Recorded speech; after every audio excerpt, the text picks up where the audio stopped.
All right, sounds good. How you guys doing? Good. Where are you from, my Good, friend? you. Just outside Chicago. All right. All right, nice. Let's do it. Hey, if I hear some gunshots in the background, I know it's up. Yeah, it's fine. Don't worry about it. So we get called to. So somebody calls us saying they see 2 or 3 people trying to break into a house, and prior to police arrival, they see the 3 running away from the house. Police get there. They find an open front door. They go inside to check the house, clear the house, and it appears to be a stash house. So there's no signs of anybody actually living inside, but they find some evidence of narcotic sales, and a couple cell phones. Are we able to continue that search for contraband and evidence, or because it's a house, do we have to back out and get a search warrant to continue searching? All right, let's make sure we got some facts. I have a few more questions before we answer. Okay, so you're saying so ultimately, did these people break into the house? It appears so. It appears so, but ultimately, is that their house or no? We don't know. There was no one on scene when we got there. It appeared to be the house was empty when we got there.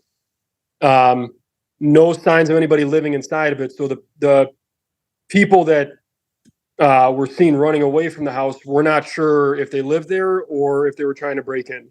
All right. Well, look, I got your answer. I like Mike, my esteemed guest, to take a stab. You want to take a stab at this first, or you have any? Well, all right. So there's some unsure things there. I think so. We're talking about the entry into going in there.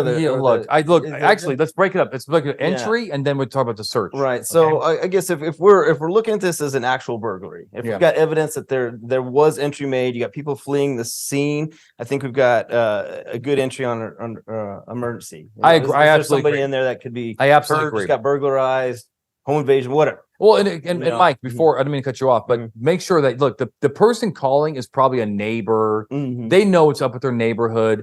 They know this house has probably been abandoned, and now there's people going, trying to squat. So that's trustworthy. That's the emergency exception. It's objectively reasonable belief, right? Okay, keep going. So as far as that entry, I'm good with that. Now we're talking about we see evidence inside this home. Yeah. Well, there could again, I don't know how quick we're into this here, but there could be somebody that has an expectation of privacy in that home. There it is. Maybe somebody lives there, they just don't like cleaning. There it is. There's your answer. Yeah. So okay, so actually, Josh, that's your answer. So here's so number one, the entry is likely lawful. Okay, and all that plain view evidence is good to go. Got it. But you will get burned. Okay, you will get burned if you're wrong on whether or not ultimately they actually have an expectation of privacy there. And here's why. Getting into the house is one issue, right? Of course, they're going to look at, was it objectively reasonable that there was an emergency, right? And it looks like there's an active burglary in this house. However, if you're wrong and you are searching this house, and it is a stash house, and they rent it, they pay money. By definition, a stash house is a stash house. It's not. They don't want to live there. Right. And if the person charged has either A is the person who rents the house, or B has what I call unfettered access. Yeah. I call that the Kramer rule. Remember Kramer in Seinfeld? He just goes in whenever he wants. If they have unfettered access, they have a reasonable expectation of privacy. And it's not like you can go to court and say, well, Your Honor, I didn't know about that expectation of privacy. I didn't know this guy existed. It doesn't matter. He goes to court and says, but I still had expectation of privacy. You're in my house searching for the warrants. His rights are violated. His rights survive.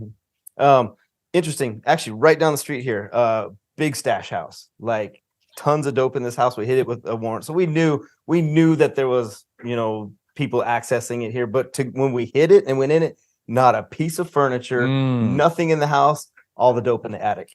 How much dope? Pounds. I mean, I remember my days, I was getting grams.